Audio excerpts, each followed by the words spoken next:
বাংলাদেশ দল বিশ্বকাপে যাচ্ছে, বয়কট হচ্ছে না, ট্যাগলাইনে যা দেখছেন এটাই ঘটবে। মোটামুটি এখন পর্যন্ত আপডেট তাই। বাংলাদেশ দল বিশ্বকাপে যাচ্ছে, শ্রীলঙ্কায় ম্যাচ খেলছে, এবং এই ইস্যুতে মোটামুটি দুটা বিকল্প নিয়ে পরিকল্পনা হচ্ছে কিভাবে বাংলাদেশের ম্যাচেসগুলো শ্রীলঙ্কায় অ্যালোকেট করা যায়, নাম্বার ওয়ান। নাম্বার টু সেটা হচ্ছে গতকালকে যে মিটিংটা হয়েছিল, আপনারা সবাই জানেন ভার্চুয়াল মিটিং হয়েছিল বাংলাদেশ ক্রিকেট বোর্ডের প্রেসিডেন্ট, ভাইস প্রেসিডেন্ট এবং অন্য যারা প্রফেশনাল ডিরেক্টর রয়েছেন এবং প্রভাবী ডিরেক্টর রয়েছেন তারা সবাই বসেছিলেন। সেখানটায় আইসিসির সাথে তাদের যে মিটিং হয়েছিল সেই মিটিংটা কিন্তু বেশ উত্তপ্ত বাক্য বিনিময়ে শেষ হয়েছে। শেষ পর্যন্ত দুপক্ষ একটা এগ্রিমেন্টে, একটা ডিসিশনে আসতে সম্মত হয়েছে যে বাংলাদেশের ওয়ার্ল্ড কাপ ম্যাচেসগুলো যেন প্রপারলি আয়োজন করা যায় ভারতের বাইরে, সেই ব্যাপারটা নিশ্চিত হয়েছে। গতকালকে সেই আপডেট দিয়েছিলাম, আজকে পত্রপত্রিকায় ওই মিটিং এ উত্তপ্ত বাক্য বিনিময় হয়েছিল, অনেকেই আইসিসির উপরে চড়াও হয়েছিল, আইসিসি বাংলাদেশকে প্রেসারে ফেলার চেষ্টা করেছিল। আসিফ নজরুল কেন তাদের আনঅফিসিয়াল মেইল বা চিঠি পাস করে দিলেন সেই ব্যাপারগুলো নিয়ে। যাই হোক, সেটা বাসি আলোচনা। টাটকা আলোচনা সেটা হচ্ছে ভারত অর্থাৎ ভারতের বিশ্বকাপ আয়োজন নিয়ে আইসিসি যে মেইলটা করেছিল, আনঅফিসিয়াল মেইল, আইসিসির সিকিউরিটি টিম যেখানটায় ভারতের নিরাপত্তা নিয়ে কাজ করে এরকম ব্যক্তিবর্গ ছিল, আইসিসির সিকিউরিটি নিয়ে কাজ করে এরকম ব্যক্তিবর্গ ছিল, একটু মাথায় নেবেন কিন্তু ভারতীয়রাও ছিল, বিসিসিআই এর প্রতিনিধি হিসেবে তারা ছিল। এবং এই যে এই কমিটির যে মেইলটা বাংলাদেশ ক্রিকেট বোর্ডের কাছে করেছিল, আনঅফিসিয়াল মেইল বলা হচ্ছে, সেখানে মাইল্ড, মডারেট এবং লো রিস্ক তিনটা ফ্যাক্টরের কথা বলা হয়েছে। কারা বলেছে হচ্ছে যারা মেইল পাঠিয়েছে, বলেছে হচ্ছে যারা ওই কমিটিতে ছিল, বলেছে হচ্ছে তারা যাদেরকে আয়োজক বিসিসিআই এবং আইসিসি দায়িত্ব দিয়েছে বাংলাদেশের ম্যাচেসগুলোর রিস্ক ফ্যাক্টর অ্যানালিসিস করার জন্য। তো তারা যখন এই রিস্কের কথা বলে, আবারও বলছি মাইল্ড, মডারেট, লো রিস্কের কথা বলে, তার মানে রিস্ক কমন আছে, এই কখনো বেশি কখনো কম। এক নাম্বার পয়েন্ট। হিন্দু এক্সট্রিমিজমের কথা, বাংলাদেশি ক্রিকেটারদের উপরে এটার প্রভাবের কথা বলা হয়েছে, যে মেলটা এখন পর্যন্ত বাংলাদেশ ক্রিকেট বোর্ড ডিসক্লোজ করেনি, বাট আমরা দেখেছি এই বক্তব্যগুলো সেখানটায় রয়েছে। এখন এরকম ঘটনা যখন ঘটবে, এরকম একটা মেইল যখন অফিসিয়ালি দেয়া হবে, মেইলটাকে আনঅফিসিয়ালি বলা হচ্ছে, কমিউনিকেশনটাকে ইনফর্মাল বলা হচ্ছে, কিন্তু end of the day communication তো হয়েছে, বিসিবি তো জেনেছে রিস্কের কথা।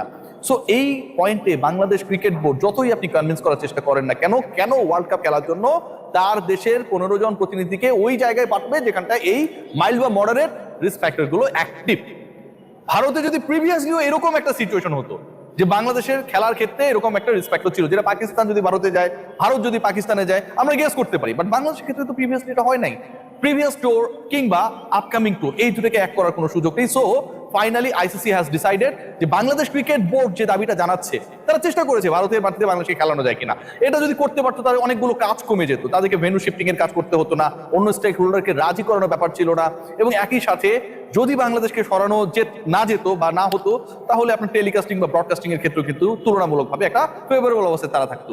বাট ফাইনালি যেহেতু বাংলাদেশ বেঁকে বসেছে এবং এই সিচুয়েশনে একটা নীতিগত সিদ্ধান্ত হয়ে গেছে, বাংলাদেশকে ছাড়া আগামী বিশ্বকাপ হচ্ছে না, বাংলাদেশকে নিয়েই ইন্ডিয়া শ্রীলঙ্কা বিশ্বকাপ হতে যাচ্ছে, এবং বাংলাদেশের খেলাগুলো শ্রীলঙ্কাতেই হতে যাচ্ছে। যেই ম্যাচেসগুলো বাংলাদেশ খেলবে, এখানটায় দুটা ভিন্ন পরিকল্পনা করা হচ্ছে।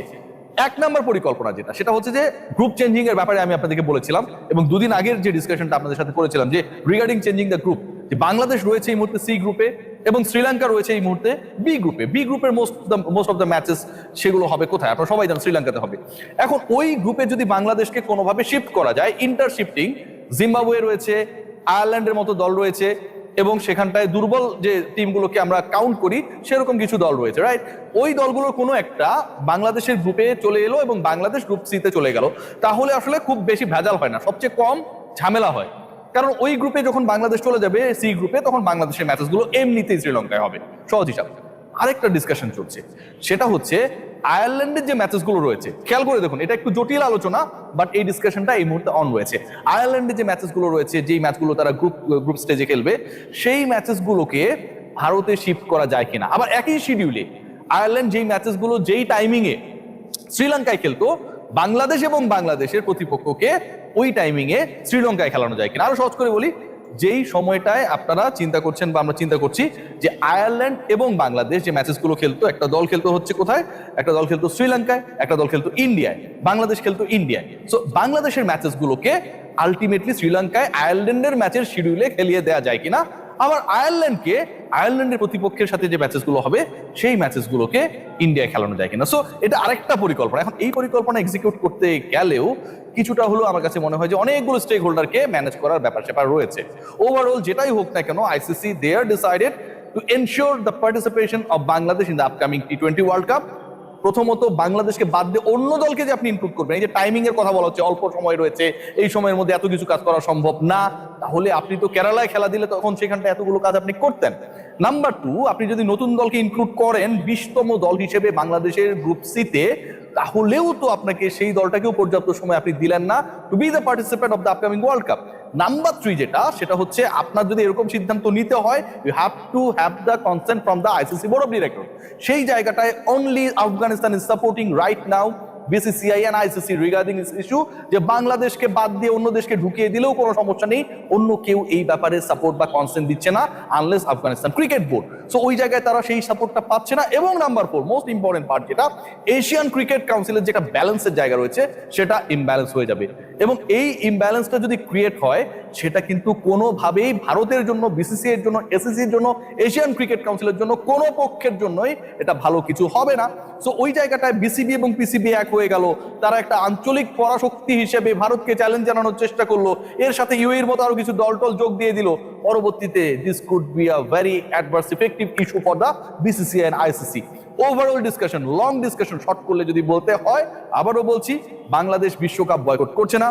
বাংলাদেশের ম্যাচেসগুলো is going to be shifting, এবং সেই ম্যাচেসগুলো শিফটেড হয়ে যাচ্ছে শ্রীলঙ্কায়।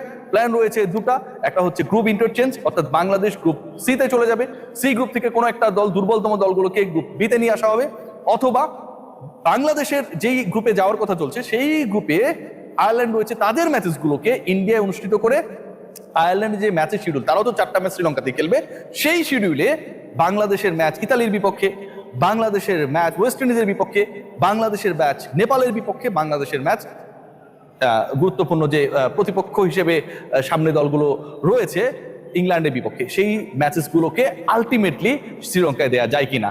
সো এটাই হচ্ছে আলোচনা। হয়তো আমরা কালকের মধ্যে একটা আপডেট পাবো, এটা এক্সপেক্ট করা যায়।